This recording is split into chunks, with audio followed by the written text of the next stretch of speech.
네, 오늘 드디어 카카오게임즈가 상장을 합니다. 공모 과정에서 보여줬었던 이 투자 열기를 상장 이후에도 주가로 이어갈 수 있을지 시장의 관심이 집중이 되고 있습니다. 지금 장외시장 거래가와 증권사 예측 기업 가치 간의 괴리가 또 있는 상황이어서 오늘 이 시간이 상당히 뜻깊은 시간이 될 것 같습니다. 그와 더불어 넷마블이 지금 카카오게임즈 그리고 빅히트 상장이라는 호재를 기다리고 있습니다. 요즘 가뜩이나 게임 업종이 이렇게 핫한데 정부에서도 점지해준 섹터이기도 하죠. 오늘 게임 업종에 대한 자세한 얘기는 애널리스트 모시고 자세히 들어보겠습니다. 하이투자증권의 김민정 애널리스트입니다. 안녕하세요.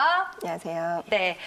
먼저 KRX, BBIG, K뉴딜 지수 최근에 이제 발표가 됐는데 거기에 게임 업종이 포함이 됐습니다. 수혜 여부를 우리가 먼저 어떻게 볼 수 있을까요?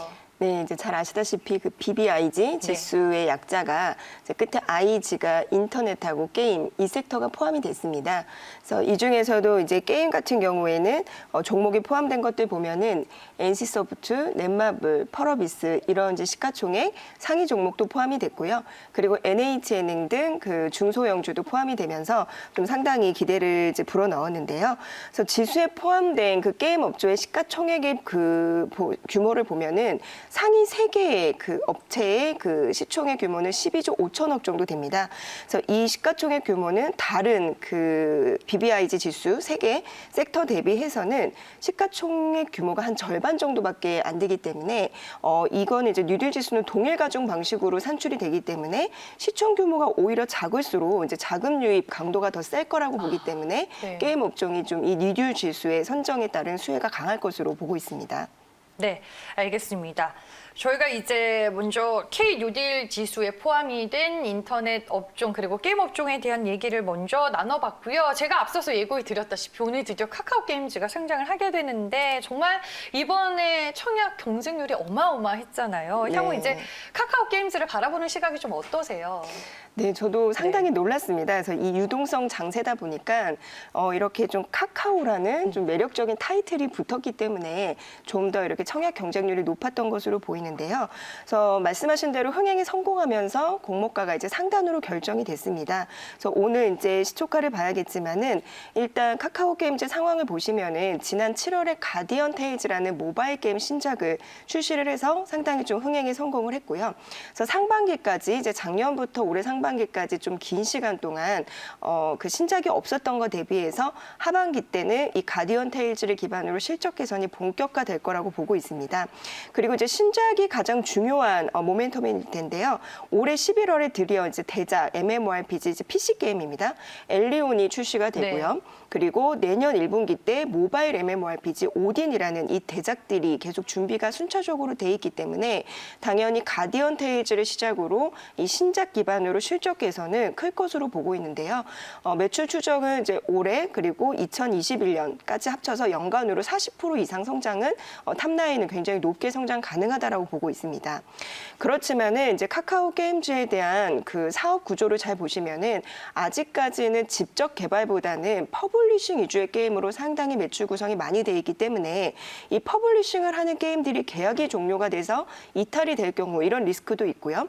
그리고 개발 입증력은 그 개발 경쟁력은 아직 좀 입증이 덜 됐다라는 면은 상당히 큰 게임 회사로서는 리스크이기 때문에 오히려 막연한 기대감보다는 이러한 리스크를 감안을 해서 멀티플 상향보다는 철저하게 실적으로 접근을 할 것을 좀 추천을 드립니다.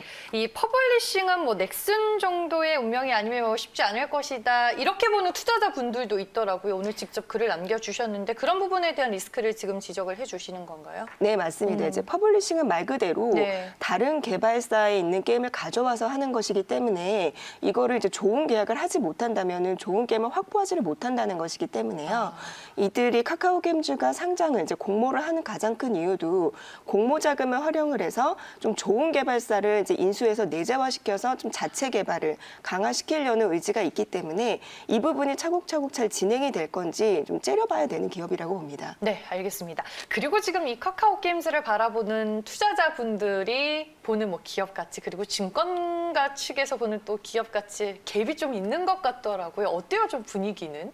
카카오 게임즈. 네, 카카오 게임즈. 네, 일단은 공모 상단가로 출발을 했기 때문에 네. 좀 조심해서 접근을 해야 되고요. 지금 공모 상단가 대비해서는 당연히 업사이드는 있지만 지금 아직 제가 이제 커버는 시작을 하지 않았어요. 상장을 안 했기 때문에. 네네. 근데 밸류에이션을 보면은 지금 게임 업종들이 평균적으로 다 멀티플이 좀 올라와 있는 상황이에요. 시장도 긍정적인 상황이고 특히 이제 게임주에 대한 투자 심리가 우호적이기 때문에 좀 국내 게임 업종 평균이 12개월 포워드로 PER이 대략 지금 20배 가까이는 올라와 있기 때문에 이 정도의 멀티플은 좀 부여가 가능하다 정도 보고 있습니다. 네, 알겠습니다. 카카오 게임즈 얘기 저희가 또 들어봤고요.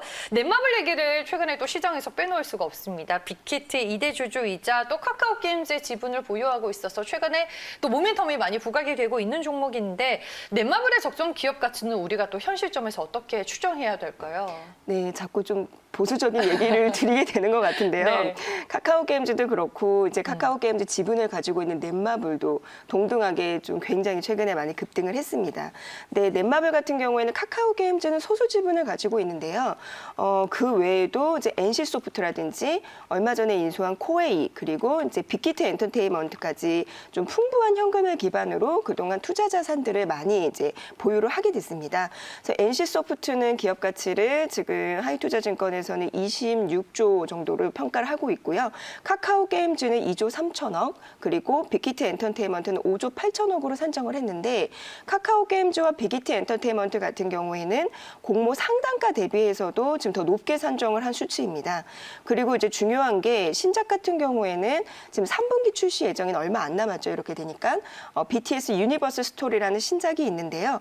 이 게임에 대한 기대감이 상당히 높습니다. 당연히 지금 BTS가 좋은 성과를 보여주고 있기 때문에 네. 어떤 게임인지 모르는 상황에서도 이 BTS IP만 붙어도 마음이 설레는 거죠. 그래서 네. 이 게임이 사실은 아직까지는 뭐 이제 많은 부분이 공개가 된 거는 아닌데요. 일단 장르가 샌드박스형 스토리 게임입니다. 그래서 장르 특성상 이 게임이 잘 만들어졌다, 안 만들어졌다는 아직 평가하긴 이른데요.